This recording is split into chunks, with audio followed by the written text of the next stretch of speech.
Alors, bienvenue à ce regard croisé placé sous un des oser enseigner en terre méconnue. Il y aura donc trois présentations. La première est en fait en duo ou en couple, ou enfin, on ne sait pas, mais disons un duo, qui s'intitule, vous voyez là d'ailleurs, Jeu de rôle, quel impact sur les acteurs et les apprenants. La seconde, et c'est Catherine qui va présenter les intervenants. Urgences médico-psychologiques, quelle stratégie d'enseignement? Et la troisième présentation, public déficient auditif, quelle approche pédagogique? Alors, chaque personne ou duo a environ une trentaine de minutes avec 5, 6, 7 minutes à la fin pour des questions de votre part. Donc, nous allons être assez serrés sur les timings. Nous allons donc passer tout d'abord la parole à monsieur le professeur Pierre Potier, qui est vice-doyen de la faculté de médecine de Nantes, de l'université de Nantes, et qui intervient donc en partenariat avec monsieur Alain Young, qui est un comédien, psychodramatiste, qui apparemment travaille depuis assez longtemps avec monsieur Potier auprès des étudiants médecins, et également sur d'autres terrains d'intervention, de sensibilisation. Donc vous avez la parole pour 20 minutes tous les deux, plus le temps imparti pour les questions. Alors merci aux organisateurs de nous avoir invités pour vous parler de notre expérience nantaise sur les jeux de rôle en ciblant notre intervention sur l'impact sur les acteurs et les apprenants. Effectivement, c'est une présentation à deux voix avec Alain Young qui est à côté de moi, qui est metteur en scène, comédien, directeur de la compagnie Théâtre 3 à Nantes. Et nous allons cibler notre propos sur deux expériences communes, les patients standardisés d'une part et le psychodrame, pour arriver à une conclusion de dire que ces deux activités pédagogiques que l'on peut organiser au sein d'une faculté de médecine sont assez complémentaires. Donc à Nantes, le programme Patients standardisés, c'est depuis 7 ans. Chaque année, une vingtaine de comédiens maintenant du théâtre universitaire, mais auparavant de la troupe dirigée par Alain Young, une vingtaine d'enseignants, rédacteurs des scénarios et formateurs des comédiens. Plusieurs scénarios qui sont écrits chaque année, qui intriguent des problématiques diagnostiques et relationnelles, et des scénarios qui sont adressés à des promotions entières d'étudiants en 4e et 5e année, des promotions de 220 étudiants environ à Nantes, qui immergent ces étudiants dans des situations ambulatoires complètes et authentiques. On a bien sûr une équipe coordonnatrice et on a à peu près environ 2800 consultations qui sont réalisées chaque année depuis 7 ans, avec un débriefing individuel à chaque fois, c'est-à-dire que le comédien émet une rétroaction sur ce qu'il a ressenti en tant que patient à la fin de chaque consultation, pas en tant que comédien, mais bien en tant que patient, et ce débriefing individuel est très précieux et très intéressant. Il y a aussi des débriefings collectifs qui sont réalisés à la suite des consultations avec un animateur, un enseignant et un comédien. Et il y a 2 représentations théâtrales avec bord plateau qui sont organisées à la fin de chaque année universitaire. Donc très rapidement, les objectifs de ce programme, donc c'est avant tout l'apprentissage et non pas l'évaluation. Apprentissage d'un mode d'exercice particulier qui est le mode ambulatoire, sachant que les étudiants ont quand même une vision très hospitalo-centrée dans leur formation actuellement. Et puis l'apprentissage également de l'intégration, d'une part du raisonnement clinique avec la relation médecin-patient. On a fait le constat assez souvent que les étudiants en médecine avaient du mal à mener les deux de front, à développer un raisonnement clinique et à maintenir une relation médecin-patient de qualité en même temps. Donc le budget est conséquent avec les comédiens professionnels pour une faculté de médecine comme Nantes, 75 000 € par an, financé à 40% par la faculté de médecine et puis à 60% par l'ARS des Pays de la Loire. Et je remercie ici M. Guéraud qui est un des responsables de l'ARS qui nous a beaucoup soutenus dans ce projet. Donc on va voir, le mieux c'est de voir ensemble 2 exemples. Un premier exemple du côté de l'étudiant, Alexandra, qui est en train de faire une annonce d'un cancer. Il s'agit ici du milieu de consultation et elle va avoir à gérer les pleurs inopinés du patient. Si vous avez envie d'en parler, parce que c'est vrai qu'en consultation, enfin, on peut reprendre un rendez-vous d'ici 2 jours pour en reparler ensemble, parce que je vais être là avec vous, on va être ensemble, d'accord? Et puis, et aussi peut-être une autre aide à côté, si vous avez envie de parler. J'ai la tête qui tourne. Vous avez la tête qui tourne.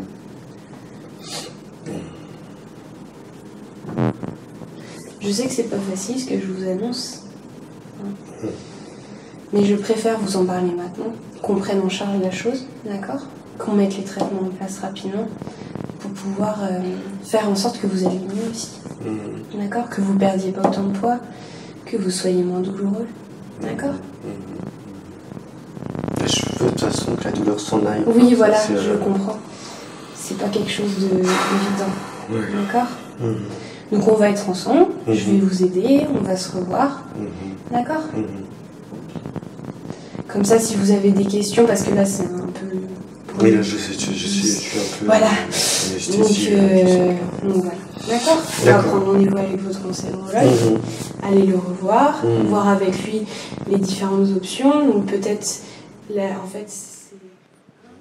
Voilà pour ce premier exemple. Et maintenant, un exemple du côté du comédien, du patient standardisé, donc Florian, qui est comédien du théâtre universitaire et qui est en train de faire un débriefing individuel à la suite d'une consultation immédiatement après. Il s'agit ici du milieu d'un débriefing, donc on a passé toute la phase d'expression des émotions, des réactions, et on est plutôt dans une phase d'analyse. Et le scénario était une demande de certificat médical d'aptitude au sport chez un jeune patient qui... attendez, j'ai pas tout à fait fini, s'il vous plaît. C'est chez un jeune patient qui, en fait, faisait des chutes à répétition et qui se présentait avec un traumatisme du menton, mais qui masquait ces chutes et qui avait en fait des chutes par syncope avec des lipothymies sur des troubles du rythme. Et il fallait dépister ce problème au cours d'une demande de certificat médical. Merci. Et que vous pouviez vous permettre, en tout cas, avec un patient en plus avec qui le courant passait plutôt bien, il n'y avait pas trop de problème, de discuter de façon plus générale sur comment, par exemple, comment se passer la reprise, ou alors sa vie, son environnement professionnel, familial. Mais je voulais poser ces questions et puis, en fait, on se laisse emporter par le truc et après on n'arrive plus, enfin... Je sais pas, les idées sont pas claires et du coup on n'arrive plus à reprendre le truc, enfin à reprendre le fil de... Alors les idées sont pas claires, c'est-à-dire? Mais non, mais c'est parce que on réfléchit toujours à est-ce qu'il a quelque chose, enfin je sais pas comment expliquer, mais on est toujours sur la pathologie et au final peut-être pas assez sur la personne, je pense. Ou peut-être là parce que je me suis dit c'est bizarre que dans la tête en fait je me suis dit c'est bizarre qu'ils me mettent juste quelqu'un qui va bien, il a forcément quelque chose. Donc du coup dans la tête ça tourne et on se dit qu'est-ce qu'il peut avoir, pourquoi il est, enfin... Et vous cherchiez du coup des questions à poser pour essayer de trouver ça? Ouais. Mais sur le menton par exemple, je me suis dit mais le menton, d'accord, qu'est-ce que je peux dire quoi. Donc et au final on en perd les questions de base. Ouais. Et ben vous avez un outil que vous pouvez utiliser, qui peut être de simplement discuter de manière très ouverte avec le patient sur sa vie et tout ça. Et en fait, déjà ça va créer du lien. Donc le patient, s'il est plus à l'aise, il peut peut-être parler d'un petit problème, le menton par exemple. Et puis il va pouvoir vous donner des indices sans que lui s'en rende compte.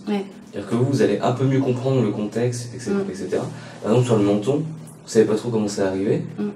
Vous pouviez vous permettre de creuser un petit peu ce contexte-là, dans quel contexte c'est arrivé, quitte après à mettre ça de côté si jamais pour vous il n'y a rien.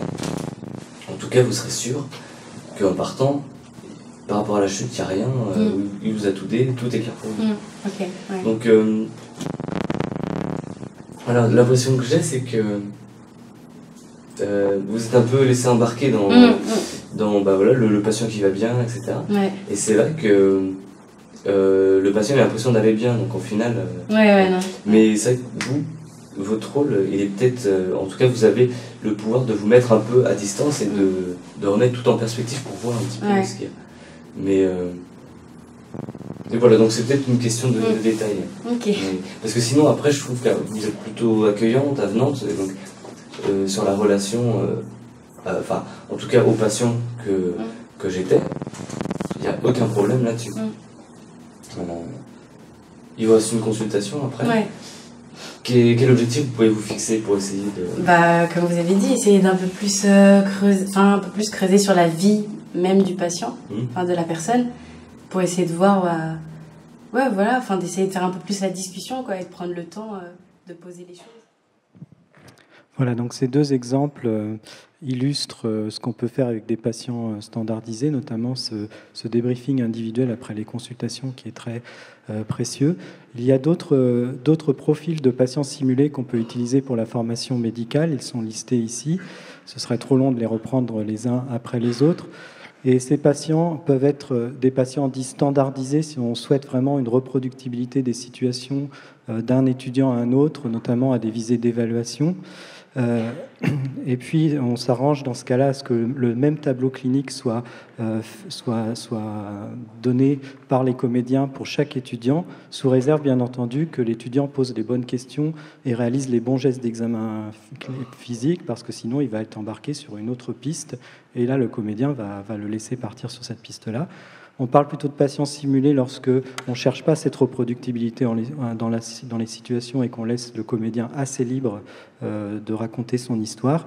Et puis à côté de ça, il y a les patients experts qui sont doublement experts à mon sens. Ils peuvent être experts de leur maladie s'il s'agit de vrais patients qui viennent rejouer leur propre pathologie à des fins pédagogiques, mais ils peuvent être aussi experts pédagogiques, c'est-à-dire avoir été formés, comme ici nos comédiens, pour faire un débriefing, pour faire de la rétroaction. Donc ils peuvent avoir une certaine expertise aussi pédagogique. Alors ce serait trop long de lister les avantages et les inconvénients, ou les limites en tout cas de chaque type de patient simulé. En tout cas, tous ces avantages et inconvénients sont autant de critères de choix en fonction des objectifs que l'on va viser au plan pédagogique et de nos contraintes locales dans les facultés. Par exemple, un patient volontaire, c'est vrai que l'avantage, c'est forcément l'authenticité du jeu et puis le fait que la formation est facilitée puisque on ne va pas leur expliquer comment raconter leurs propres symptômes. La simulation entre pairs est très intéressante aussi, de par le double apprentissage, l'étudiant qui fait le scénario et puis l'étudiant à qui on donne le scénario à résoudre.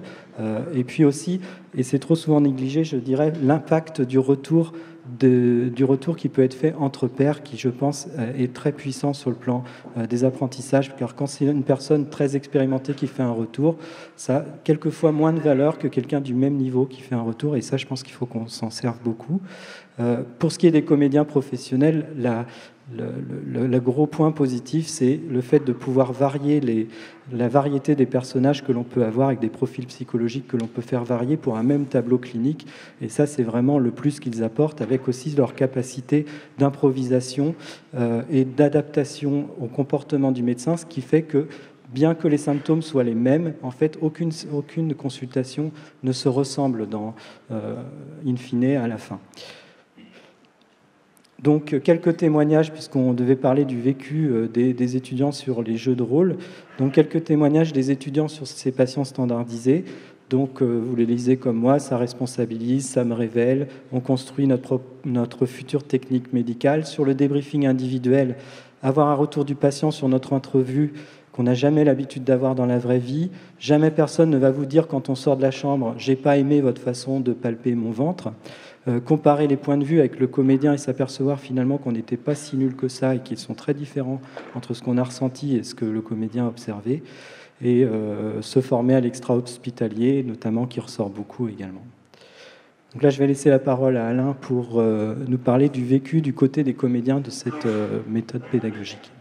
Oui, merci Pierre.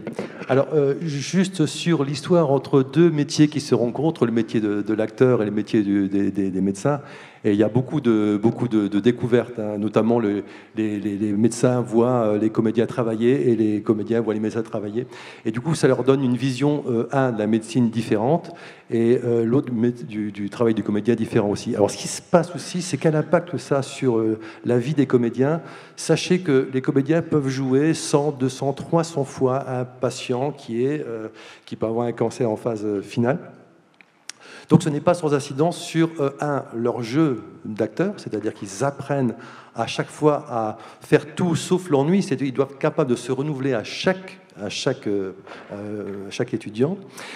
Mais aussi, il faut voir quel impact ça a sur leur propre santé. Alors, je ne suis pas en train de dire qu'ils développent les maladies qu'ils sont en train de jouer, mais par contre, ils deviennent, face à leur propre santé, des partenaires un peu plus aigus. Ils sont plus exigeants sur les médecins. Et ils sont capables aussi de pouvoir, maintenant, avoir une critique sur leurs propres médecins qui sont médecins généralistes. Et puis, il se passe quelque chose de très très bizarre entre le comédien et l'étudiant qu'on a vu tout à l'heure. Figurez-vous qu'un comédien, c'est comme quelqu'un qui joue la comédie devant un public. Donc c'est clair, je suis comédien, j'ai un personnage et le public est lui ce qu'il est. Là, il est face à un individu qui est en même temps son public et en même temps qui est un partenaire de jeu. Alors, cette relation est très très étrange parce que le comédien dit à l'autre je suis moi, je suis un autre, tandis que l'autre dit, l'étudiant dit ce n'est pas moi, c'est moi. C'est-à-dire qu'il joue à être lui. Et dans cette relation très très très bizarre, ils réussissent quand même la magie de se retrouver, un, par la technicité du comédien, par ses capacités à incarner un personnage, et deux, par la force de projection de l'étudiant à voir en ce comédien la personne qui l'incarne par rapport à ça. Et enfin, ce qui fédère les choses, c'est aussi l'émotion. Alors, ce qui ne se joue pas, et là on l'a peut-être vu tout à l'heure, ce qui ne se triche pas, c'est l'émotion. L'émotion que vivent les étudiants, que vivent les comédiens sont réelles, et c'est là-dessus qu'ils se retrouvent. Il suffit de voir les comédiens quand ils sortent de salle de débriefing, on les voit, ils n'ont qu'une envie, c'est d'en reparler, de discuter, de poser sur la table ce qui vient de se passer. Et enfin, j'ai pris une petite phrase qui a été dite entre un comédien et un étudiant à la sortie d'une consultation. La phrase est la suivante. Il y a des fois plus de réel dans la fiction que dans la réalité. Et ce qu'il disait par là, c'est qu'ils ont vécu des choses bien plus profondes à ce moment-là que ce qu'ils vivent dans la vraie vie. Des fois, dans la vraie vie, on se cache plus qu'on se montre. Autrement dit, la fiction nous montre davantage, on se montre plus dans une fiction que dans la réalité. Voilà un peu pour le vécu. Donc j'appuie sur le bouton du coup.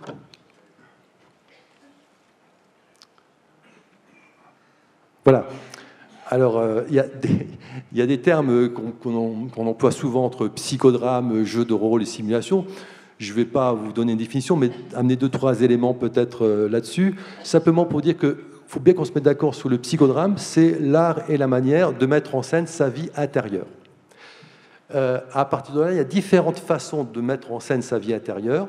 Ça peut être le jeu de rôle, qui est une façon, une improvisation de pouvoir jouer des personnages dans un contexte.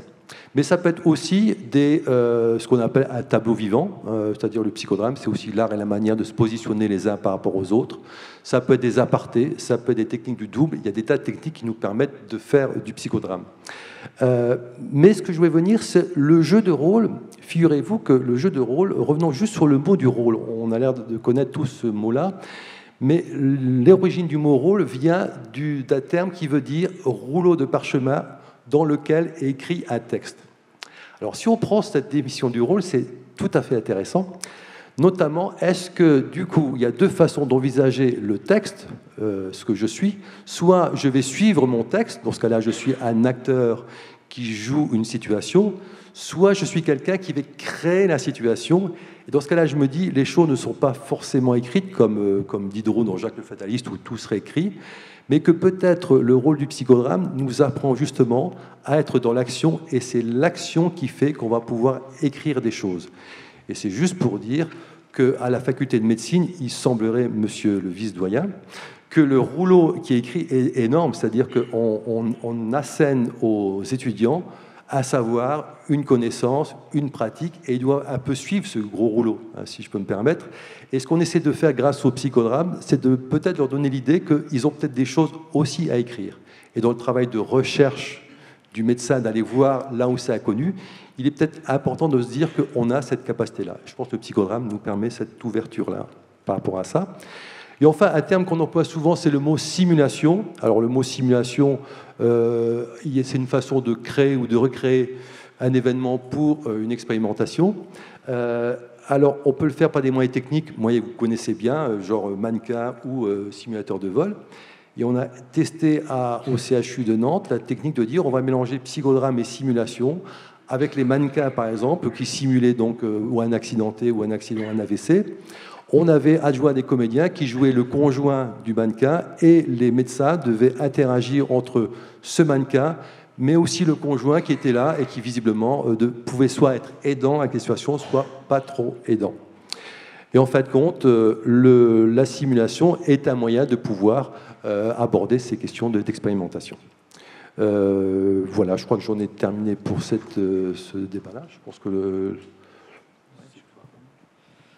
Donc, à la faculté de médecine de Nantes, nous utilisons des séances de psychodrame depuis 2-3 ans maintenant, avec l'aide d'Alain, pour 2 raisons particulières. La remédiation d'étudiants en difficulté, donc des étudiants en difficulté relationnelle, que l'on a dépisté justement dans les consultations simulées avec les patients standardisés, parce que les patients standardisés évaluent les compétences relationnelles à la fin de chaque consultation, alors dans un but très formatif, c'est pas juste pour leur remettre un score.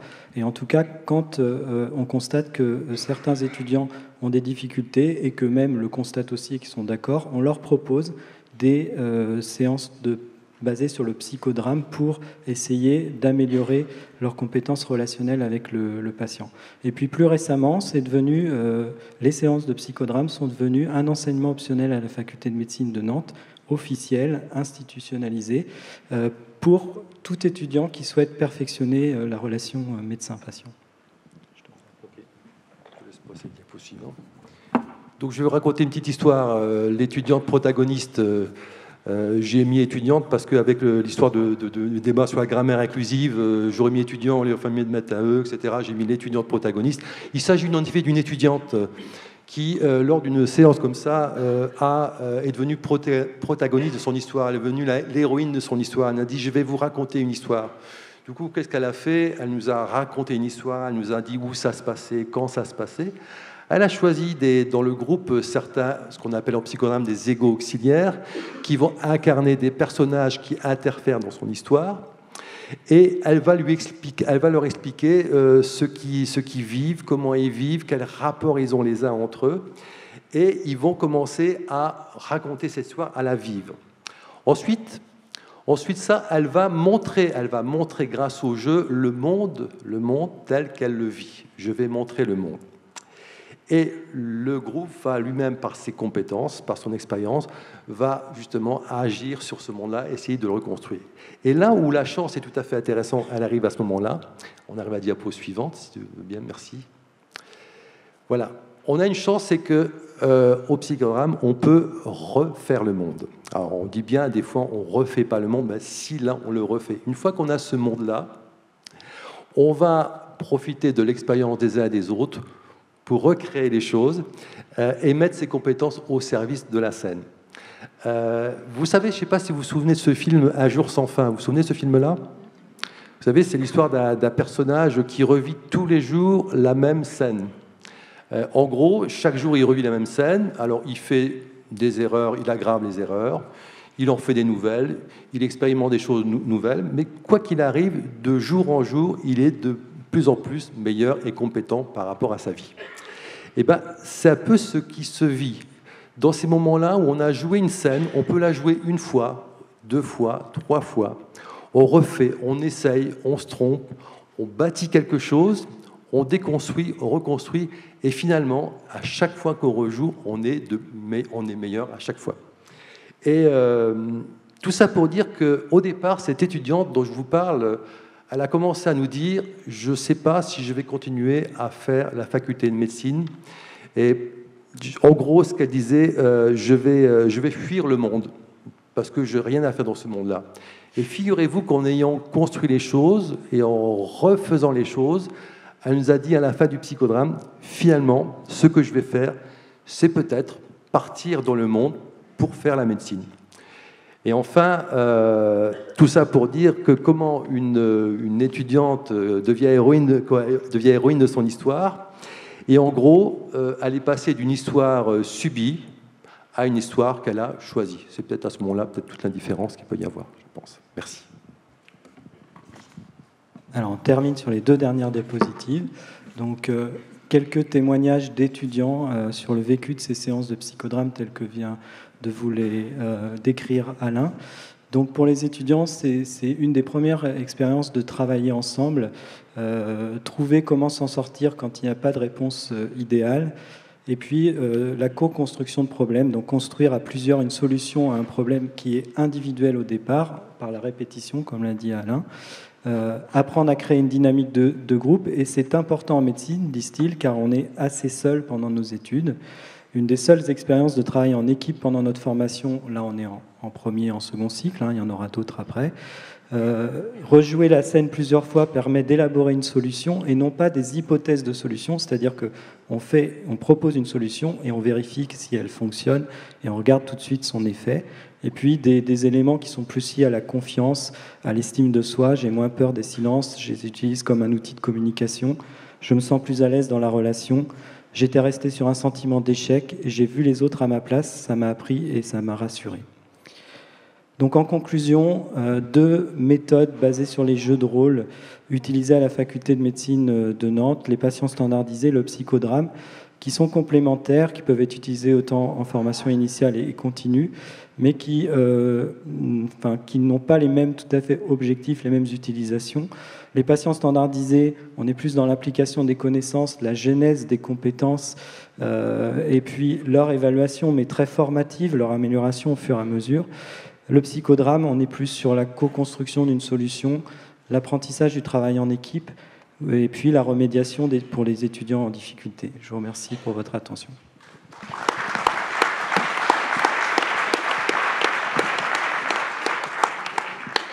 Merci beaucoup, messieurs. 5 minutes de questions, commentaires de votre part. Vous levez la main. Et... Voilà, 5 minutes, c'est pas long, donc posez vite vos questions.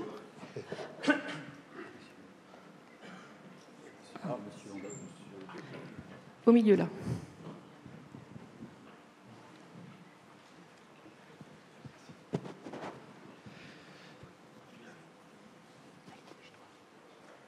Je voulais savoir si les acteurs, comme les étudiants d'ailleurs, pouvaient avoir un débriefing psychologique, si toutefois il y en avait besoin.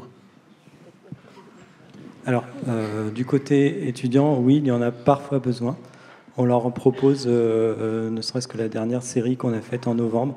Il y a eu 2-3 étudiants chez qui pour qui il a fallu proposer des séances supplémentaires individuelles pour débriefer, parce qu'on ne sait pas sur quelle histoire personnelle on tombe aussi, notamment dans l'annonce des cancers ou autre. Enfin, on ne fait pas que de l'annonce du cancer, il y a aussi des pathologies tout à fait plus bénigne, où d'ailleurs ils découvrent qu'une pathologie bénigne peut être très handicapante au quotidien.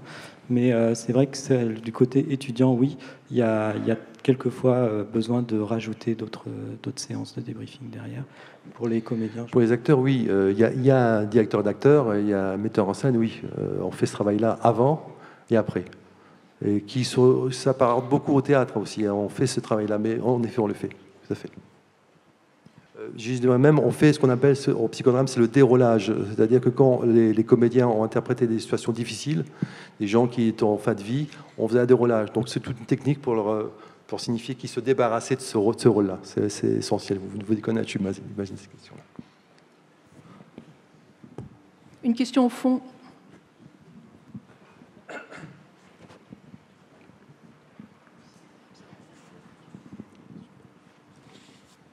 Bonjour, merci pour cette merveilleuse présentation, Claude Varocki, Nancy. D'où vient l'idée de transformer les acteurs en débriefeurs? Est-ce une nécessité? Est-ce que vous avez commencé autrement? Ça m'intéresse. Alors oui, on a commencé classiquement par des débriefings collectifs au tout début. Et puis c'était aussi sur la demande des étudiants qui avaient des consultations qui s'enchaînaient les unes après les autres, et qui ne pouvaient pas réellement ajuster ou progresser d'une consultation à l'autre. Ils étaient obligés d'attendre le débriefing en fin de matinée et de progresser, d'ajuster sur la prochaine séance qui était 3-4 mois plus tard. Et donc on a eu cette idée, on a commencé à réfléchir là-dessus, en faisant très attention parce que un débriefing individuel par un comédien, c'est pas si simple que ça, il faut se mettre d'accord. On a vraiment insisté sur le fait que le comédien doit parler au nom du patient, ce qu'il a ressenti au nom du patient, et surtout pas parler en son nom de comédien qui donnerait des conseils de technique de communication ou je ne sais quoi, mais par contre, tout ce qu'il a ressenti comme un patient, c'est très précieux et c'est très très très apprécié, à tel point qu'on se demande si c'est pas uniquement ce qu'il faudrait faire, plus qu'un débriefing collectif. Et je me demande moi-même dans la vraie vie s'il serait pas intéressant d'avoir un débriefing de 5 minutes avec mes propres patients après pour qu'ils reviennent me dire ce qu'ils ont pensé de ma consultation. Je trouve que c'est... Ouais, tout à fait. C'est... La compétence de l'acteur, c'est justement donner son ressenti et surtout pas dans l'analyse des choses. Et je pense que c'est toute la force de ce travail-là. Tout à fait. On va arrêter les questions là, malheureusement, pour être dans les temps. Et merci beaucoup. Merci de ce bel outil que vous nous avez présenté de co-construction, venu d'horizons différents. J'ai juste remarqué que donc l'acteur débriefe 2 fois. Il débriefe en tant qu'acteur, il débriefe en tant que patient. Et il débriefe en tant qu'observateur, 3 fois donc. Merci. On va passer donc la parole à M. Travers. Donc le docteur David Travers, qui est coordinateur des CUMP de la zone ouest au CHU de Rennes, et qui donc aborde avec nous quelle stratégie d'enseignement pour les urgences médico-psychologiques, qui sont quand même une des parties de ce que les CESU mènent aujourd'hui comme formation. Vous avez la parole pour 20 minutes. Merci. Merci à vous. Bonjour à tout le monde. Alors, pardon, c'est moi qui fais... bon, voilà, comme ça, vous avez directement ça pendant que je parle. Alors, c'est un sujet de commande, puisque vous auriez dû avoir un de nos 2 référents nationaux, François Ducrot, qui m'a demandé de le remplacer. J'en suis très honoré. Donc, je vais parler un tout petit peu en son nom, au nom de Nathalie Prieto, qui est le médecin référent des CUMP au niveau national en première ligne, et François en seconde ligne. Néanmoins, on m'a laissé parfaite laxité, donc ce que je dis va n'engager quand même que moi à ce niveau. L'idée, donc, je suis très déçu parce que pour un psychiatre, quand même, être assis à côté de Jung, c'était quand même assez original, mais c'est terminé. Donc, j'ai dû rêver. Un psychiatre qui fait de la neurobio en plus, alors je vous laisse imaginer vraiment à quel point ça m'a perturbé. Alors, les CUMP, c'est une spécificité française, vous le savez comme moi, qui est basée sur un système de volontariat professionnel du soin psychologique, psychiatrique, on va dire, avec une particularité déjà sur un plan de pédagogie, c'est que finalement en mission, nos pratiques sont pour part ce que l'on fait d'habitude, mais pas complètement, pas tout à fait. Il y a une espèce de diplopie qui peut facilement se créer entre la pratique classique et celle de la CUMP pour des raisons sur lesquelles je vais revenir. La dimension actuelle, elle a pris un essor qui ne vous a pas plus échappé qu'à moi. C'est effectivement la nécessité de renfort en situation sanitaire exceptionnelle, avec un volume de volontaires nécessaires extrêmement important. Et on a rapidement réalisé, notamment suite aux premiers attentats de Paris, enfin dans la vague récente, qu'il y avait un problème d'hétérogénéité qui a été pointé, qui a posé des difficultés. Et à juste titre, évidemment, il s'est agi pour nous tous de revoir notre copie, d'où la situation actuelle très liée à une instruction maintenant qui replace tout à son niveau des débuts janvier 2017, dont je vais ensuite reparler. Alors les principes généraux, je ne vous fais pas l'affront, mais je donne quelques éléments au passage. Mon idée étant un petit peu de dérouler quelle dimension pédagogique on doit envisager à partir du moment où on se lance dans cette affaire-là.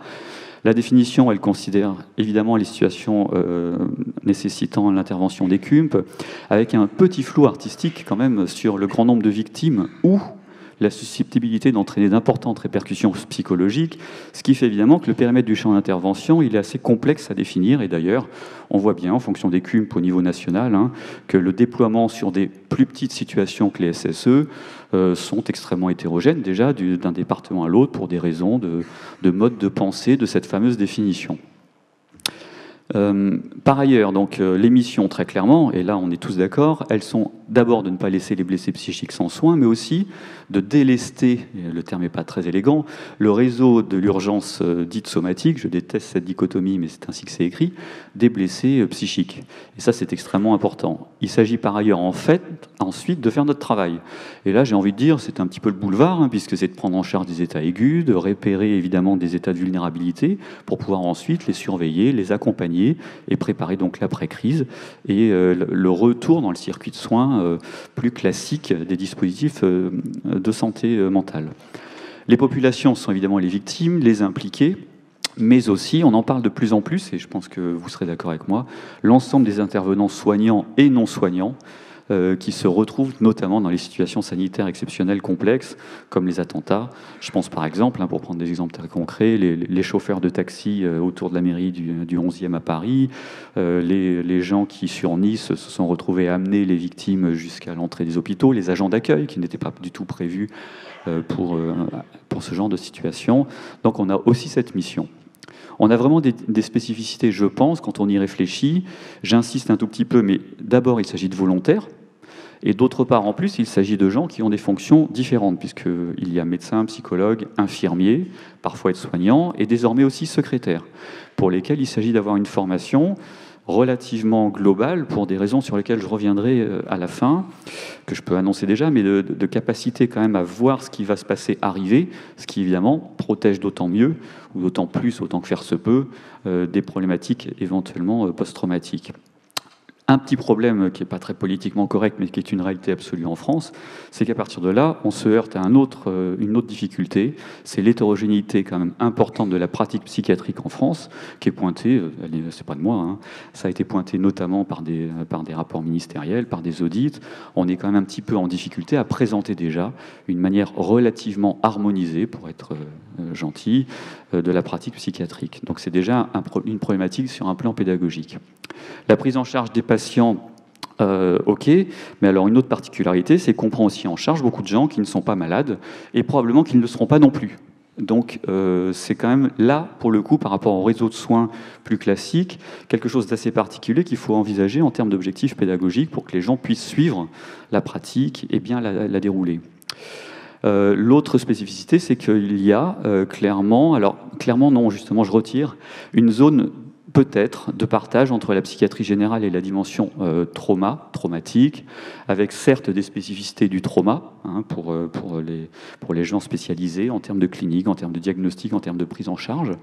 Mais finalement, tout ça dans un dispositif qui, vous le savez, en France, est basé sur la psychiatrie générale, qui fait que l'ensemble des dispositifs doit gérer à peu près toutes les problématiques. L'état de stress post-traumatique n'en étant qu'un, donc il n'y a pas de raison que la psychiatrie générale ne sache pas gérer des situations, disons, niveau 1 de stress post-traumatique. Enfin, la dernière spécificité, c'est le financement du dispositif qui est réduit à de l'organisationnel partiel, donc pas de permanence des soins, même si on est en train de nous y inciter en ce moment avec quelques euros, et une question extrêmement complexe des budgets de formation qui ne sont pas sans incidence évidemment sur le mode opératoire qu'on peut choisir, et l'intérêt, j'étais extrêmement intéressé par la présentation précédente dont je rêverais à Rennes, mais évidemment on peut se poser des questions de ce point de vue-là.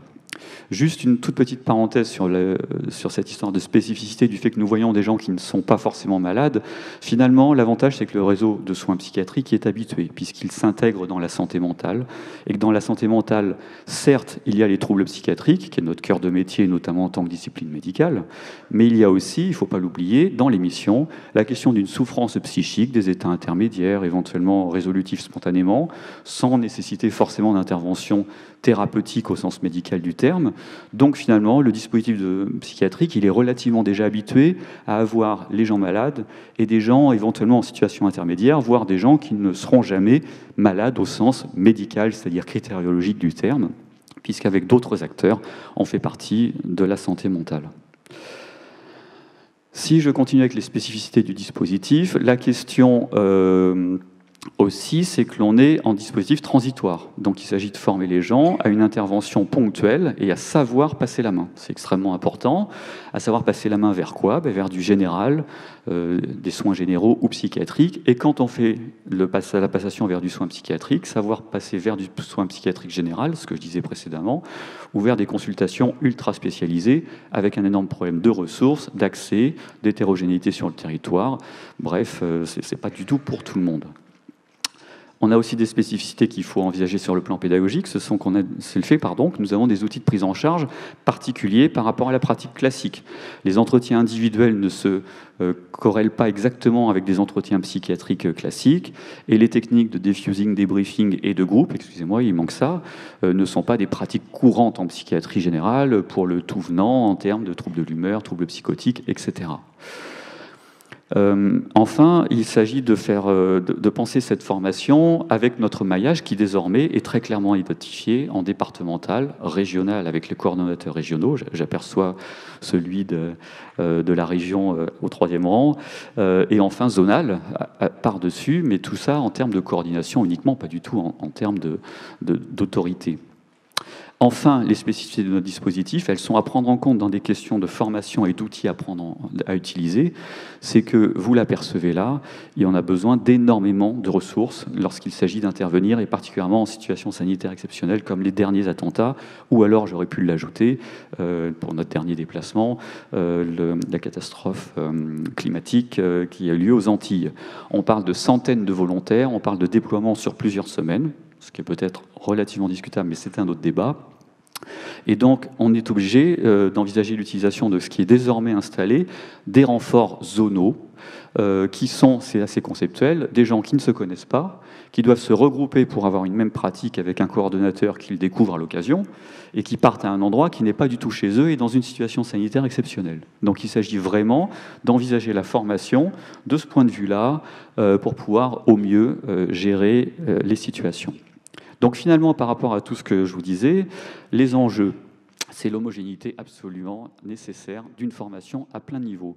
Au niveau théorique, évidemment, au niveau organisationnel, au niveau de prise en charge et à la capacité, enfin, qui est extrêmement nécessaire, de transmission de l'information vers les collègues in situ, en direct, mais aussi et beaucoup vers les dispositifs sanitaires de fond qui vont reprendre la main dans un second temps et savoir le faire, avoir l'humilité de le faire et le faire évidemment de façon entendable et lisible. La psychiatrie a toujours été ultra lisible en termes de partenariat avec l'extérieur quand même. Là, il s'agit aussi d'un deuxième enjeu majeur, c'est d'être efficient.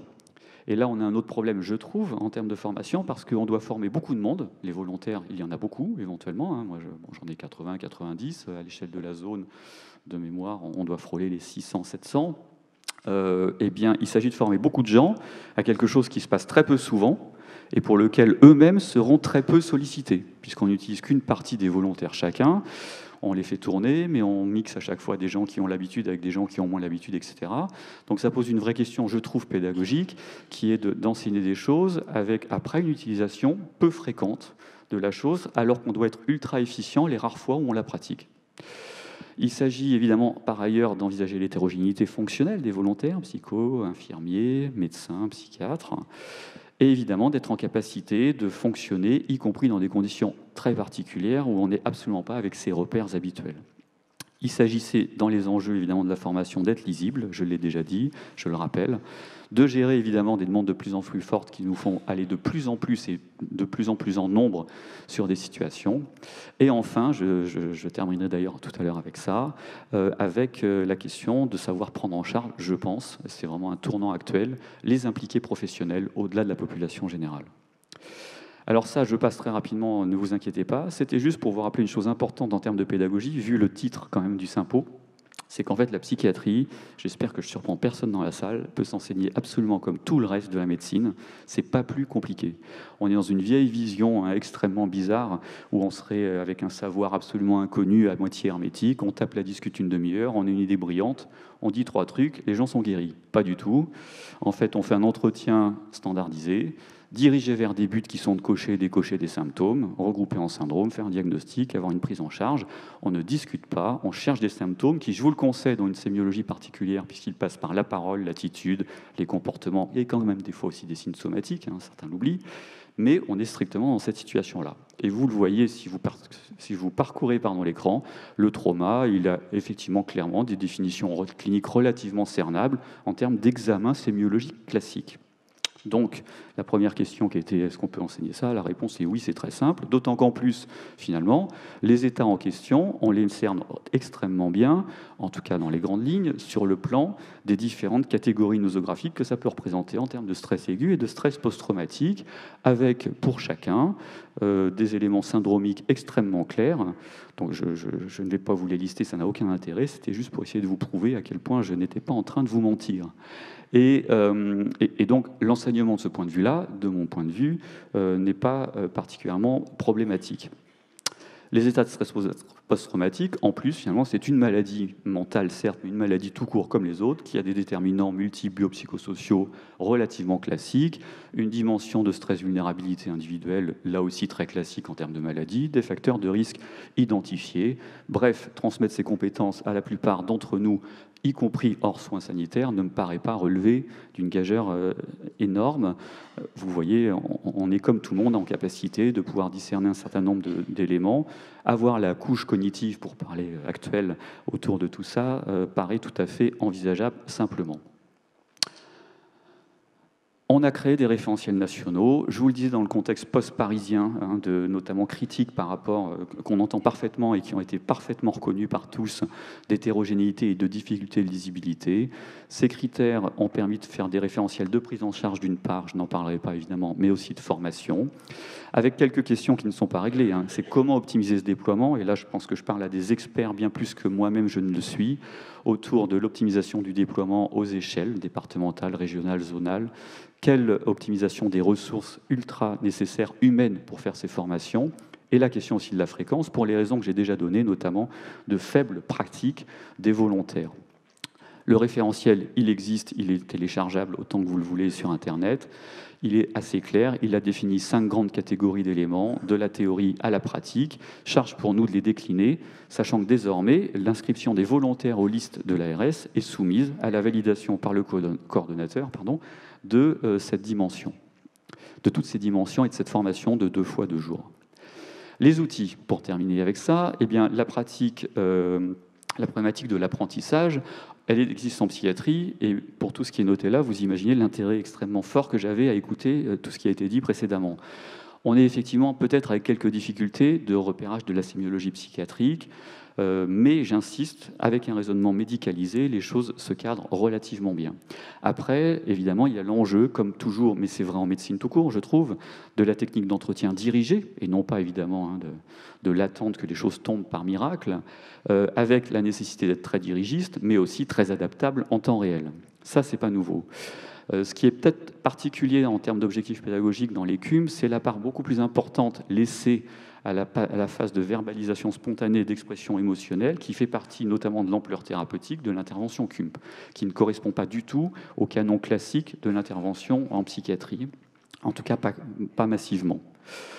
Depuis longtemps, on est habitué en psychiatrie, et notamment dans des cadres psychothérapiques très particuliers, à faire de l'enseignement théorique, de l'apprentissage pratique par les pairs et par l'expérience personnelle, tout le monde fait ça en médecine, mais aussi de l'entretien fictif en jeu de rôle. Je ne vais pas reprendre les définitions qui ont été extrêmement clairement précédemment données, mais finalement le jeu de rôle est depuis longtemps présent en psychiatrie, et il est de toute façon extrêmement utilisé en CUMP dans la formation des référents à l'entretien individuel et dans les exercices auxquels vous êtes vous-même confrontés dans d'autres domaines. Donc de toute façon, le cœur de la formation à ce jour, c'est celle-là. Alors ça fait longtemps qu'on en fait, donc je me disais, est-ce qu'on est les messieurs Jourdain de la simulation, comme plein d'autres sûrement d'ailleurs, on parle beaucoup de simulation maintenant, j'entends la toute petite différence, mais quand même on est là-dedans. Et juste pour vous dire, donc par exemple à l'échelle rennaise où on fait nos 2 fois 2 jours de manière imminente, on a suivi un modèle dans lequel on a des vignettes cliniques génériques, qu'on a taguées. On a pris la même histoire et en fait à chaque fois on l'a modifié en la taguant avec des variables qui nous paraissent rentrer cognitivement dans ce qui doit être pensé en mode contrôle en situation pour prendre des décisions, pour gérer les gens, etc. Comme par exemple, il y a un enfant, c'est un enfant, il y a un mort, il y a beaucoup de morts, il y a un enfant mort, il y a un patient agité ou un patient sidéré, etc. Pour ensuite confronter les différentes manières de gérer les vignettes cliniques à la faveur des tags de chaque vignette clinique pour voir si les gens perçoivent la différence entre les situations. Voilà, c'est un petit peu la méthode qu'on a prise, qui n'en est qu'une, attention. L'apprenant tourne sur soignant impliqué observateur, et ensuite c'est repris en groupe.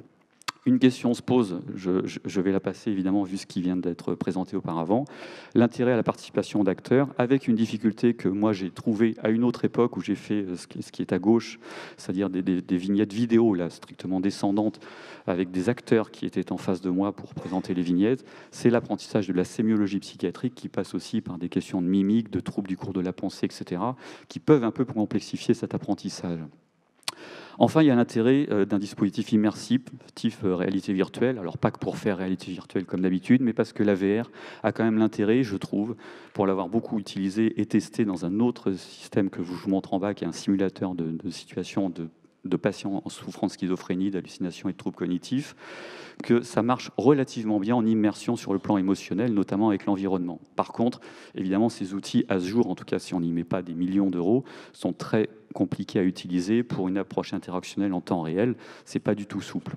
Peut-être qu'une question autour de ce qui se fait désormais, là je rêve, sur le mode des avatars, où finalement on est plusieurs en VR à se voir en face dans un entourage, excusez-moi, que là on peut recréer très différent d'un bureau dans lequel on peut mettre des gens qui crient, du bruit, des choses qui tombent et du stress, ça pourrait être un compromis relativement intéressant. Il me reste 1 minute, tout va bien. La question des professionnels. Enfin, je trouve que c'est un vrai enjeu dans la formation. On doit évidemment former les cumpistes, pour prendre ce terme, mais se pose, je trouve, la question désormais de la gestion des intervenants et des formations. La situation, elle est traumatique pour tout le monde. Il y a la nécessité, évidemment, de penser que les équipes peuvent être à vécu traumatique. Nice et Paris et les Antilles l'ont montré de manière répétée. Donc, désormais, les CUM se déploient aussi beaucoup, et pas seulement par initiative individuelle, mais par pratique globale, sur les professionnels de tous les niveaux, sans exception, y compris, je le disais, des gens non soignants. Il faut penser à tous ces gens qui sont confrontés aux situations exceptionnelles. Et donc, la question de la gestion de ces professionnels non-CUMP, elle se fait, et ce n'est pas de moi non plus, bien entendu, autour des débriefings classiques, les débriefings d'équipe, les réunions de service, de manière informelle, et quand on le peut, de réunions plus formelles, ne serait-ce que d'informations sur le stress post-traumatique et la gestion du stress, mais aussi par des groupes plus classiques d'entretien individuel et de débriefing psychologique qui sont nos armes quotidiennes. Mais je trouve qu'on devrait aussi se poser la question de la formation des non-cumpistes soignants à la CUMP elle-même, en termes de compréhension des mécanismes en jeu, dans l'idée tout simplement de mettre une couche réellement de contrôle cognitif à ce qu'on vit quand on le vit, de capacité à voir arriver les choses même inenvisageables. Évidemment, être en contrôle cognitif continu sur le fait qu'il peut se passer des choses qu'on n'attend pas, permet de gérer le stress différemment et probablement, et c'est d'ailleurs noté dans les facteurs de risque protecteurs plutôt que de risque, partons dans la revue de littérature, le sentiment de maîtrise permet la mise à distance émotionnelle et limite le risque d'impact, évidemment dans la limite de la vulnérabilité individuelle qui peut être liée à d'autres choses. Donc, ma question, c'est est-ce qu'il ne s'agirait pas d'avoir aussi, d'un point de vue pédagogique, un transfert de compétences CUMP, disons niveau 1, la CUMP de base, au bon sens du terme, vers les non-CUMPistes, à but protecteur, et peut-être aussi d'ailleurs à but de nous aider à gérer le flux, étant donné l'énormité des choses. Donc, voilà ce que je voulais vous dire. Je me permets d'insister, enseigner l'urgence médico-psychologique, c'est comme le reste de la médecine, ni plus ni moins de mon point de vue, en exagérant un tout petit peu. L'uniformisation était un enjeu majeur et je pense que là, on a su montrer au niveau national à quel point on était clairement d'accord et que c'était vraiment en cours et que la révolution était faite. Des outils de simulation sont incontournables. Le niveau de simulation accessible, il dépend évidemment aussi de financement, mais d'idées que l'on doit développer. Et j'en piquerai volontiers quelques-unes très rapidement. Et le public concerné, je pense vraiment qu'il est évidemment le CUMPiste, mais vraiment, pour plein de raisons que j'ai essayé de vous donner très rapidement, les non-CUMPistes. Voilà, je vous remercie beaucoup.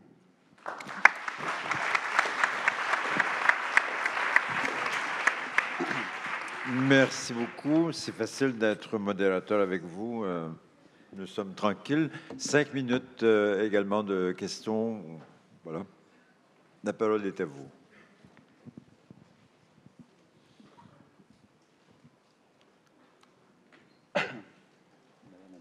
Oui.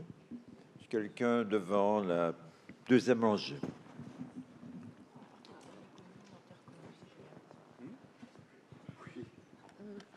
Moi, je voulais revenir sur le terme de non-CUMPiste que vous vouliez former. Je suis infirmière et on est quand même formé, entre guillemets, à la relation d'aide. Et au final, on a quand même des bases aussi. Et je pense qu'on le fait naturellement de toute façon. C'était pour dire qu'on le faisait naturellement aussi si on devait intervenir. Oui, bien sûr. Mais alors, c'est vrai aussi pour les CUMPistes. Le terme est affreux, mais tout le monde dit ça, donc je m'y suis mis aussi. Bien sûr, néanmoins, et y compris pour les fameux cumpistes, qui sont des professionnels du soin psychiatrique, habitués quand même à une certaine distanciation. On est quand même beaucoup formé en psychiatrie à une position méta, pendant qu'on est en entretien, de regarder si on n'est pas en train de déconner, si tout le monde se tient bien. Ce qui est quand même un sport en soi, quand même. Il faut vraiment s'entraîner à ça, bien vérifier tous les gens qui sont là, vérifier que soi-même on n'est pas en train de faire d'escalade symétrique sans y prêter garde, etc., etc. Néanmoins, même les professionnels du soin psychiatrique ne sont pas des cumpistes stricto sensu, sans formation. La preuve d'ailleurs, puisqu'on a quand même mis 4 jours de formation à des gens qui sont pourtant déjà avec ces techniques-là. Donc, il n'y avait aucune offense de ma part, bien entendu. Je ne mettais pas du tout en cause ça, c'est juste que, oui, du coup, les infirmières pourraient être... parce que vous parliez d'un niveau 1, en fait, dans la CUMP, et je pense que, de fait, on pourrait aussi intervenir à ce niveau-là, pour nos collègues qui seraient intervenus éventuellement. D'accord, oui, pardon. Alors, j'avais pas... Effectivement, oui, tout à fait. Et d'ailleurs, au niveau des CUMP, on est dans un partage très communiste des tâches, parce que quand on est en intervention générale, médecins, infirmiers et psychologues ont des missions exactement similaires à un niveau 1 et 2 de prise en charge. Quand il s'agit après de questions juridiques, de questions médicamenteuses, d'hospitalisation et tout ça, évidemment, on retombe sur le niveau médical, mais on partage tout à fait une pratique identique de ce point de vue-là. C'est aussi ce à quoi forme d'ailleurs tout ce programme. Merci. Autre question ?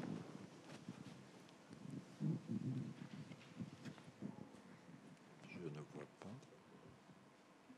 Donc on est passé d'une terre méconnue à une terre connue, bien qu'il reste quand même quelques méconnus. Alors, puisque vous dites ça, quelle était l'association entre terre méconnue et ce sujet au départ ? C'est la question que je me suis posée quand j'ai récupéré la commande. C'est-à-dire que qu'est-ce qui est méconnu pour vous et qu'est-ce qui est méconnu pour nous ? Qu'est-ce qui est méconnu pour vous ? Vous l'avez dit, je pense, ce qui était méconnu. Oui, voilà. En tout cas, c'est en brainstormant pour venir aujourd'hui que je me suis rendu compte qu'il y avait effectivement des choses encore bien à préciser de ce point de vue-là. Après, c'est les outils, je pense. Vraiment, on pourrait jouer avec des outils et voilà, beaucoup plus fins que ce qu'on fait sûrement déjà. Merci. Là-bas, il y a une question. Justement, est-ce que vous avez déjà réfléchi au contenu de ce fameux module 1 d'apprentissage des non-cumpistes ? Parce que nous, au niveau des CESU, justement, quand on fait les formations SSE, on fait une présentation théorique du fonctionnement CUMP, mais on n'a pas une formation spécifique de contenu. Oui, mais je pense que... Alors, je ne suis pas allé jusque-là, sincèrement. Mais je pense que c'est vraiment, alors en plus pour des raisons même y compris d'optimisation des moyens, il faut que ce soit, si ça existait, attention, je parle en mon nom, je ne parle pas au nom de mes collègues nationaux, mais moi j'imagine quand même que ce serait vraiment une question au-delà de l'entretien classique et de la gestion du stress que absolument tout le monde connaît très bien dans les formations SSE, quelle que soit la spécialité. Il y a vraiment cette question, je trouve, peut-être c'est là-dessus qu'il faudrait s'axer, de la gestion de gens qui finalement, pour certains, ne sont pas malades, ce qui est quand même un peu concept. Et puis de l'autre chose qui est plutôt quelque chose qu'on apprend plutôt à canaliser et à maîtriser plutôt qu'à laisser partir comme ça, pour faire un peu court, parce qu'on est pressé, qui est l'expression émotionnelle. Et alors évidemment, moi le premier, je le sais bien et je le dis en psychomède à la fac, il faut laisser l'expression émotionnelle, etc. Néanmoins, il y a vraiment une vraie spécificité, je trouve. Je suis assez jeune dans la famille des CUMP, mais en quelques années, j'ai compris ça. Vraiment qu'en soi, il y a tout un volet incontournable de cette expression et de ne surtout pas prendre la main, de ne surtout pas remettre une couche cognitive d'emblée dans l'entretien, etc. Je pense que ça pourrait être sur ces éléments-là qu'on pourrait jouer, et peut-être sur cette question du tri, physiologie des émotions négatives et état pathologique, sur lequel je me permets de penser que des fois, on voit que c'est un petit peu compliqué. Voilà, quelques idées comme ça. Juste pour finir, je vais vous poser une question. Collaborez-vous avec les CESU pour monter ces formations ? Et si oui, comment collaborez-vous avec eux ? Alors, bien sûr. Je ne prendrai pas un risque pareil ici.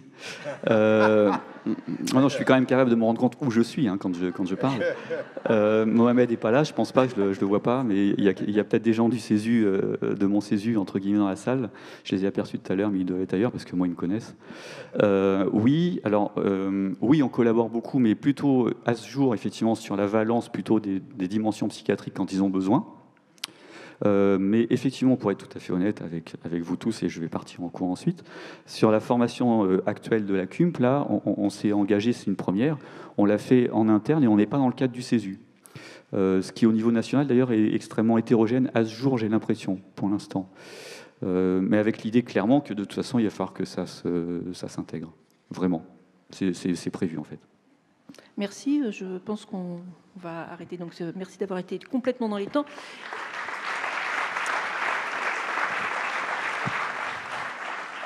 Et on va donc passer la parole à Christophe Giroux, qui est infirmier cadre de santé au Centre national relais 114 du CHU de Grenoble, pour nous parler de l'expérience qu'ils ont avec les publics déficients auditifs. Quelle approche pédagogique mènent-ils avec ces publics méconnus pour nous, peut-être? Alors, tout d'abord, excusez-moi parce qu'il fallait que ça tombe sur moi. Il n'y a pas de présentation puisque techniquement, je n'ai pas assuré. Je vais quand même pouvoir vous présenter quelque chose. Je vais présenter un petit peu ce que c'est que le CNR 114, comment ça fonctionne et effectivement pourquoi je suis en contact particulièrement avec une population assez nombreuse de sourds. Je parle bien de sourds, pas forcément de déficients auditifs, puisque je travaille avec des sourds signeurs en particulier. Mais je vais préciser tout ça. Bon, j'ai été sollicité par Isabelle Thomas du CESU 38 parce qu'on a cette problématique en commun. Alors, je ne suis pas un spécialiste ni des centres d'appel d'urgence. J'ai suivi une intervention ce matin sur les ARM. On a un peu les mêmes problématiques. On est un petit service et un service jeune, donc on est en cours de réflexion. Petit service, c'est-à-dire qu'on travaille à peu de personnes à réfléchir sur tout ce qu'on est en train de monter. Je ne suis pas un spécialiste non plus de la surdité. Voilà, ça fait depuis avril 2016 que je suis sur le service. Quand on est seul, en fait, on apprend vite. En tout cas, on est obligé, sinon ça avance pas, quoi. Le 114, pour ceux qui ne savent pas ce que c'est le Centre national de relais des appels d'urgence pour les personnes déficients auditifs et par extension pour toute personne qui ne peut pas contacter directement les services d'urgence. Services d'urgence, c'est 15, 17, 18. Et pour le 17, c'est la partie police et gendarmerie. Donc notre service a été pensé dès le départ pour des sourds, et pour les autres, c'est effectivement une extension du service. Sur le plan législatif, c'est la loi de 2005 qui met en place la loi sur l'accessibilité, qui prévoit déjà la mise en place d'un service d'appel d'urgence pour les personnes qui ne peuvent pas téléphoner, donc le 114. Et pour nous, c'est une loi aussi fondatrice, puisque on se doit de former, d'accompagner nos agents sourds dans les mêmes dimensions, toutes les autres mêmes dimensions que tous les agents hospitaliers, en termes de formation, d'accessibilité à la médecine préventive, etc. Il y a beaucoup de sujets là-dessus. Décret de 2008 qui, lui, instaure le CNR 114 avec toutes ses règles de fonctionnement qui influent sur notre activité au quotidien. Et l'arrêté du 1er février 2010 qui installe effectivement le CNR 114 au CHU de Grenoble.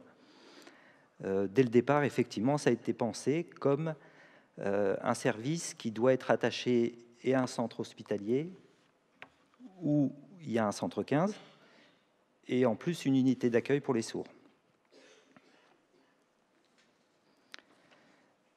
Donc dès l'origine, donc le 114, le départ c'est 2010, l'ouverture c'est 2011. Donc dès l'ouverture, il y a eu des choix, des décisions qui ont été prises, c'est-à-dire l'ouverture du service à la conversation totale. on n'y est pas encore. Aujourd'hui, les personnes qui peuvent nous contacter, c'est uniquement par fax, donc c'est très, très peu de personnes, et essentiellement par SMS. Demain, quand je dis demain, c'est a priori printemps 2018, on devrait ouvrir en conversation totale, c'est-à-dire ce qu'attendent beaucoup les sourds et les sourds-signeurs, c'est la visio, le texte en temps réel, l'audio avec retour texte. Ça, c'est le constat de départ. Après, pourquoi une équipe mixte sourd-entendant? Parce que sur le modèle des unités d'accueil, il y a toujours eu une volonté de faire intervenir des sourds pour des sourds. Sur un plan linguistique, c'est pas du tout la même chose d'intervenir quand on est entendant, intervenir en LSF, ou pour quelqu'un qui maîtrise la langue des signes, pour un sourd, pour lui, c'est sa langue naturelle. Pour nous, on parle de langue maternelle, pour eux, on dit langue naturelle. C'est la langue dans laquelle ils s'expriment le plus facilement, avec les mêmes facilités que nous, on a à parler français, on a les mêmes freins quand on parle une langue étrangère. Et a fortiori, quand on est dans un pays étranger et pour lequel on ne comprend pas du tout la langue. Donc mêler les deux publics, les deux types d'agents, entendants et sourds, ça permet effectivement, dans un premier temps, à la personne sourde de prendre dans sa globalité, dans ses caractéristiques linguistiques, la personne sourde qui ne peut pas parler et qui en plus n'a pas du tout la même compréhension de l'écrit.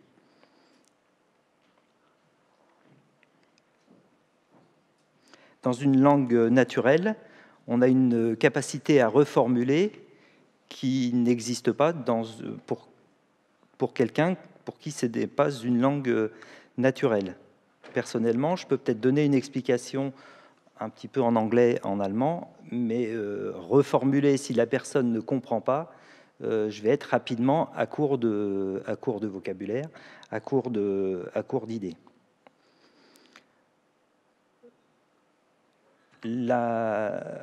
Quelqu'un qui maîtrise la LSF comme langue naturelle, pour avoir vu maintenant depuis un petit moment œuvrer les sourds, c'est des gens qui sont capables de tenir le smartphone d'une main et de signer de l'autre. Quand vous voyez la taille de l'écran, on comprend que rapidement, c'est pas signe par signe qu'on comprend ce qui va être dit, c'est vraiment la globalité et le contexte qui permet de comprendre ça. L'utilité aussi, avec la mise en place et les difficultés techniques qu'on a actuellement, c'est dans des situations d'image dégradées.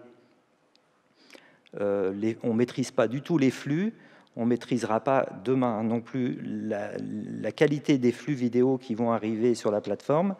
Donc, dans une situation dégradée, quelqu'un qui n'a pas besoin de réfléchir à ce que signe l'autre, c'est un élément très important. Et enfin, il y a un aspect communautaire qui est important. On parle de communauté sourde, effectivement, la communauté, ça veut dire, entre autres, qu'il y a quand même une parole qui est entendue, en particulier quand c'est un sourd qui exprime avec un sourd. Donc il y a quand même une notion de confiance qui est très importante. On a beau avoir des très bons retours de requérants, on parle de requérants pour nos appelants, de requérants sourds vis-à-vis des entendants, même si ce sont des entendants qui signent très bien, il y a quand même une confiance et toujours cette barrière est mise. Pourquoi c'est pas un sourd qui me répond ?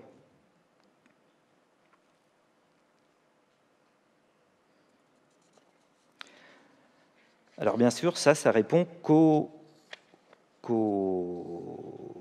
cette population qui est finalement pas la, enfin, qui est importante, mais qui n'est pas la seule, de sourds signeurs. Il y a beaucoup de sourds qui ne signent pas, qui, eux, ont besoin de la conversation totale. L'exemple type, c'est la personne plus âgée qui devient sourd, qui cette personne-là va vouloir nous contacter, qui pourra nous appeler, qui pourra parler, mais qui ne pourra pas nous entendre en retour. Donc en retour, nous, on a la capacité de lui écrire. Dans les développements qui nous ont été demandés, c'est aussi de pouvoir être contacté par des personnes aphasiques, par exemple. Donc la parole, ça ne va pas fonctionner. Il va falloir trouver d'autres outils pour communiquer. D'autres outils que la voix, bien sûr.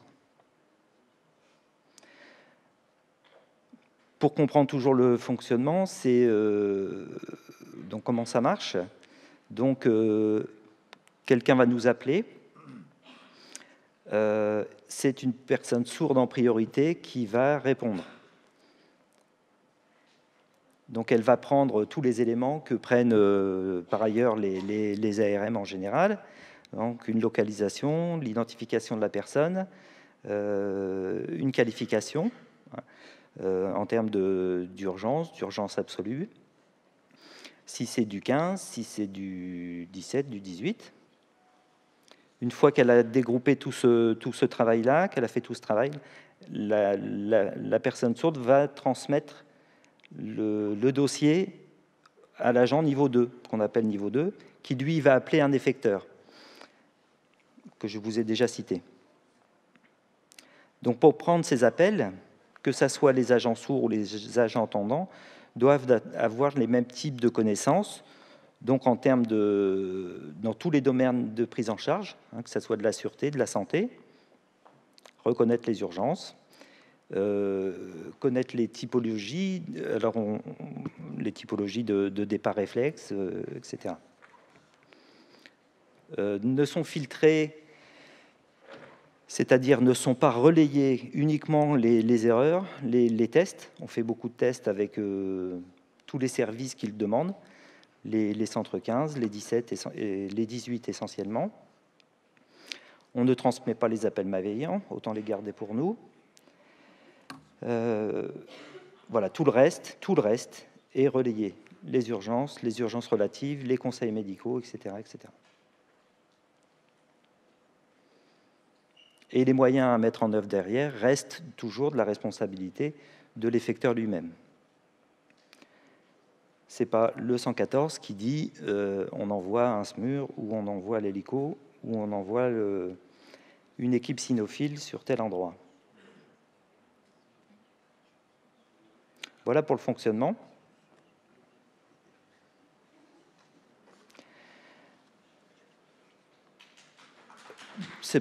Pardon, c'est pas fini. Vous serez renforcé 2 fois.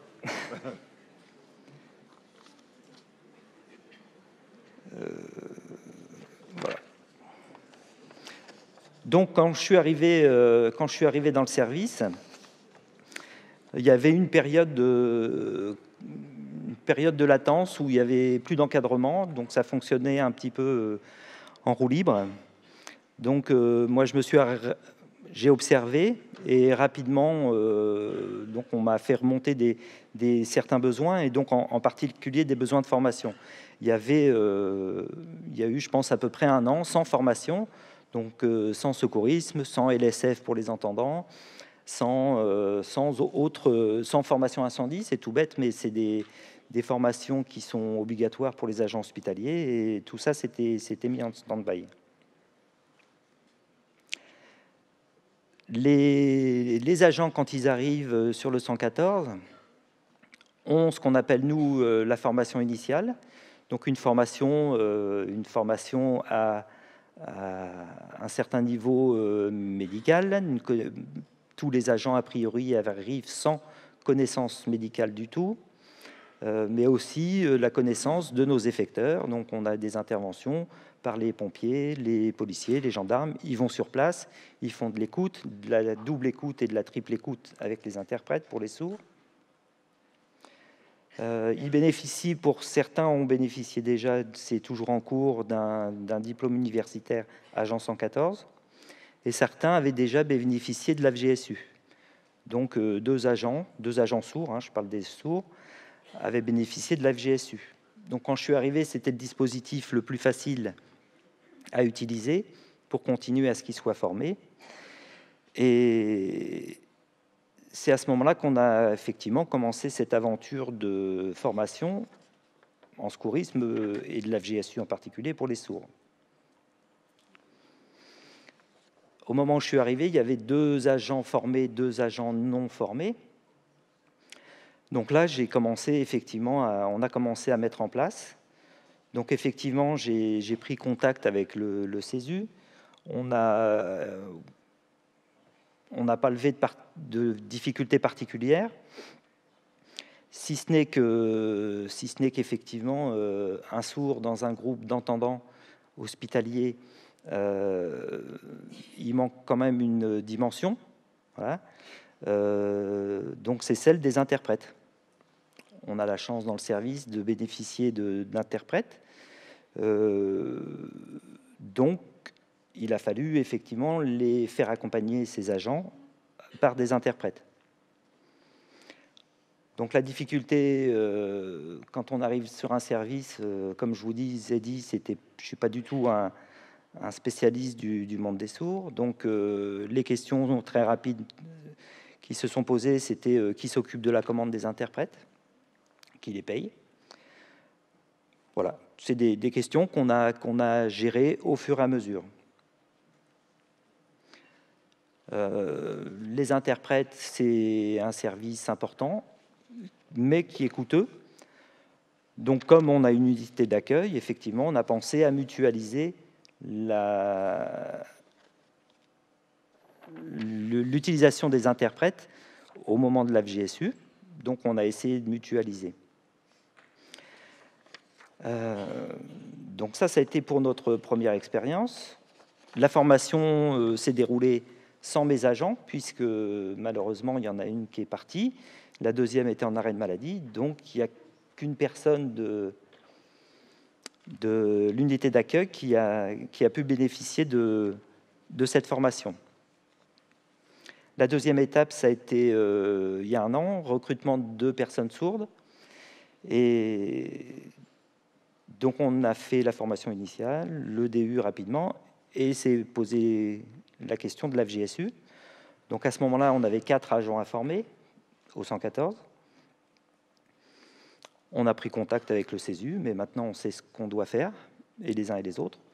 On a réservé tranquillement les interprètes, et donc comme il y avait 4 sourds, et j'avais un autre agent signeur et entendant qui pouvait y bénéficier, donc Isabelle Thomas a choisi, et son équipe a choisi de faire un groupe spécifique pour ces 5 agents. Donc avec, pour le coup, une formation sur mesure, avec les avantages que ça a pu avoir pour nous. La troisième étape, ça sera 2018, donc ça, il va falloir qu'on travaille dès maintenant pour 2 agents sourds qui, eux, vont pouvoir bénéficier d'une réactualisation.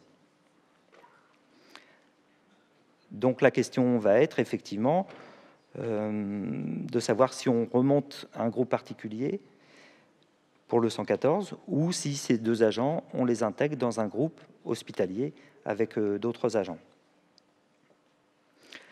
Mais les besoins, et ça c'est pour l'avenir, c'est effectivement la place de la formation dans le suivi des agents du 114. Nos besoins ne se limitent pas effectivement à la FGSU, il y a beaucoup d'autres besoins qu'on doit mettre en place. Alors finalement, je pensais être plus court, mais je vais être plus rapide. Je vais parler du rôle très important et primordial des interprètes, le rôle de la position. Donc ils sont indispensables, même si nous, dans l'équipe, il y a des forsigneurs, on ne peut pas se permettre de former des gens sans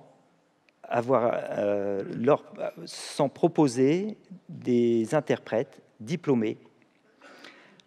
Nous, on a la chance de travailler avec une équipe de 4 interprètes, c'est des prestataires extérieurs. On travaille toujours avec les mêmes.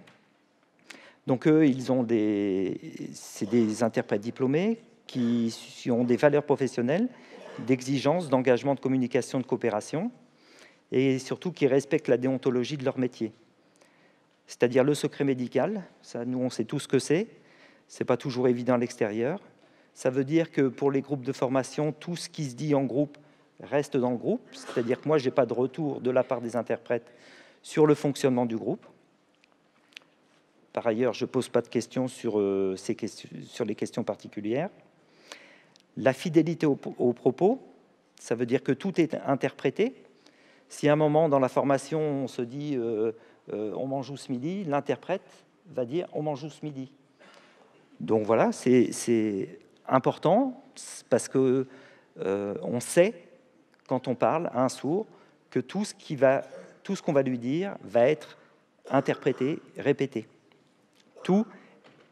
Et la neutralité, c'est-à-dire tout ce qui va être interprété, n'est pas commenté. C'est-à-dire que ce n'est pas du mot à mot, on ne peut pas faire de mot à mot, la syntaxe n'est pas la même, mais en tout cas, il n'y a pas de commentaires, ce ne sont pas des médiateurs, ce sont vraiment des interprètes qui ont vraiment cette fidélité en tête.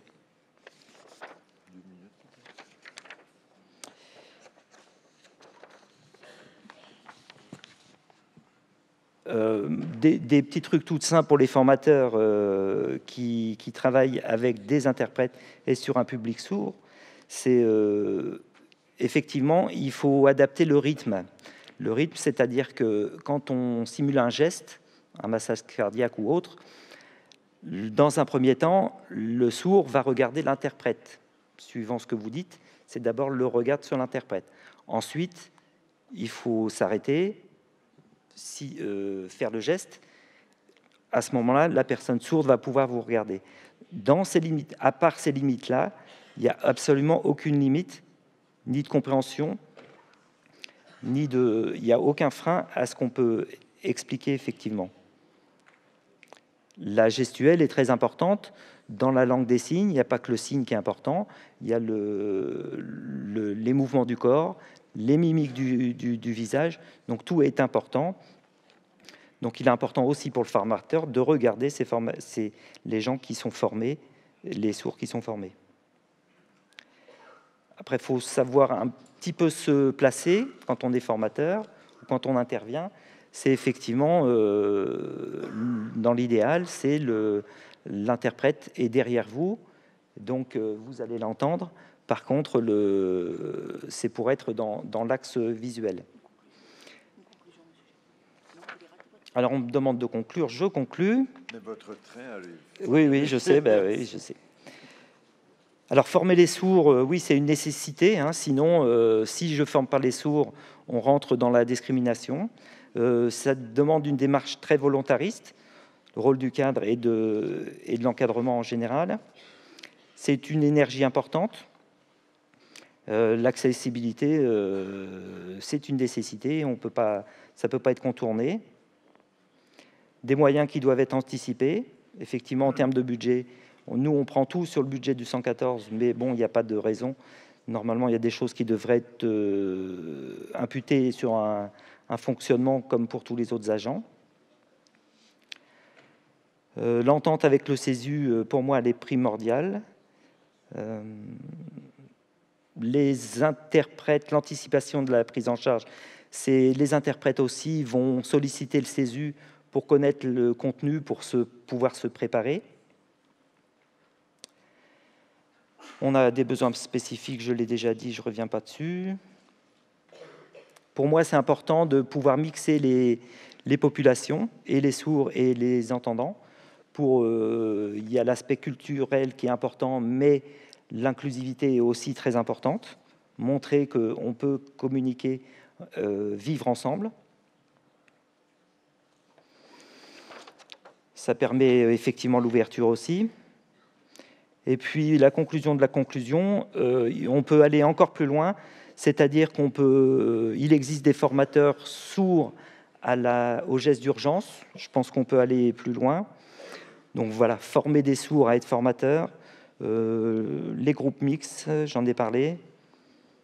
Et puis des formateurs signeurs, il faut, pour ceux qui ont l'appétence, c'est se former à la langue des signes et puis y aller. C'est vrai que c'est agréable pour des médecins, je connais quelques médecins signeurs qui communiquent directement et pour de l'enseignement avec les sourds. Merci. Voilà. Merci Monsieur Géroud de votre présentation. Nous avons donc 5 minutes pour qu'ils puissent tous prendre leur train. Donc, avez-vous quelques questions dans la salle? Oui, une question au fond à gauche, enfin en face de moi. À gauche, en face de moi.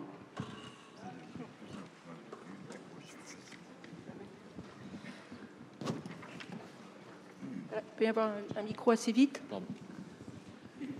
Je voulais juste savoir combien vous avez d'appels depuis que ça a été mis en place, si ça monte progressivement en charge, et combien vous avez d'appels par mois, par exemple, qu'on puisse éventuellement donner cette information lors des formations de GSU. Alors ça monte tout doucement, ça a été ouvert donc essentiellement en SMS. Nous, on considère qu'on est toujours en ouverture dégradée. Comme j'ai dit, la perspective, c'est aujourd'hui la communication des sourds, ça se fait essentiellement par la visio. Donc le SMS, l'accès à l'écrit, c'est un des aspects de la formation pour les sourds aussi. L'écrit, c'est pas du tout quelque chose de naturel. Donc on est à peu près entre 10 et 12 de moyenne d'appels relayés par jour. C'est-à-dire relayés, c'est à tous les services d'urgence. Ça veut dire à peu près une 50aine de dossiers ouverts par jour. Merci. Une autre question? Oui, une question devant, là. Il y en avait une là-bas. Vous parlez des malentendants ou des sourds. J'ai lu sur les retours des gens qui étaient pris en otage sous les lavabos, etc., qui devaient communiquer en eau verbale. Je voulais savoir si on pouvait aussi leur indiquer ce numéro-là. Alors aujourd'hui, on est piloté, on est un comité de pilotage qui est interministériel. C'est pas la volonté première de nos financeurs. Néanmoins, l'usage, et c'est ce qu'on essaye de faire remonter systématiquement, l'usage veut que les appels discrets se développent effectivement. Donc on a de plus en plus d'appels d'entendants, quelles que soient les raisons, femmes battues, enfants battus, enfants en difficulté, attentats. Ces appels-là, de toute façon, arriveront un jour ou l'autre au 114. Mais nous, on ne peut pas communiquer là-dessus. Mais on sait par ailleurs qu'il y a des exercices très régulièrement de la part des pompiers qui font des essais, qui nous appellent directement. Dans les écoles, je ne sais plus comment ils appellent ça, les alertes intrusions. Systématiquement, ils font des essais, ils nous appellent. Une autre question ici? Oui, dans vos formations, vous utilisez que l'interprétariat en LSF. Est-ce que vous utilisez des sous-titrages? Non, on fait toutes les formations en direct. Donc là, aujourd'hui, j'ai parlé de la FGSU. On essaye de mettre beaucoup de choses en place au niveau formation, mais systématiquement, dès qu'on a un sourd, on fait appel aux interprètes. Alors quand je dis systématiquement, c'est aussi bien dans les formations, mais aussi dans les réunions, quand on a des officiels qui viennent. C'est une façon de les inclure dans nos groupes, dans nos sociétés. Si on ne fait pas ça, j'ai vu comment ça se passait, hein, ça arrive, des fois on passe un peu à travers, le sourd, en 2 minutes, il va se retrouver derrière son écran et c'est terminé en termes de communication. Alors, quand on n'a pas d'interprète, moi j'ai des agents qui sont tous signeurs, tout le monde signe dans le service. On a toujours un qui est en capacité d'interpréter, mais sans que ça soit un interprète diplômé. Je me permets une question. Dans le sous-titre, il y avait quelle approche pédagogique? Et donc, si vous disiez en un mot ou deux, quelle approche pédagogique vous privilégiez? J'ai compris le rôle de la langue naturelle. Alors là, on parle de la FGSU. Donc c'est effectivement, là pour le coup, je laisse libre, j'ai laissé jusqu'à maintenant libre choix au CESU 38 d'enseigner ce qu'il a besoin d'enseigner. Nous, on va privilégier derrière d'autres sessions de formation sur les besoins plus spécifiques du 114. Donc ça va être sur des thèmes médicaux, ça va être sur des qualifications pompiers particulières. Voilà. Après, ça va être... on est... Voilà, petit service, jeune service. On va prendre tout ce qu'on pourra au fil du temps. Oui, eh bien, écoutez, on va s'arrêter là. Oui, effectivement, on vous encourage à continuer à réfléchir à l'approche pédagogique et à votre spécificité, qui est quand même, puisque vous êtes le Centre national 114, c'est ça, c'est que à Grenoble. Oui, on connaît bien nos besoins. Après, faut que tout se mette en place. Donc, et on a du travail. Très bien. Écoutez, on vous remercie beaucoup. On remercie les trois autres intervenants. Et voilà. On arrête là. Merci beaucoup. Merci de votre présence, de vos apports. Et puis, si vous voulez, vous pouvez continuer à discuter avec eux. Enfin, en tout cas, avec ceux qui ne prennent pas leur train. Merci. Voilà.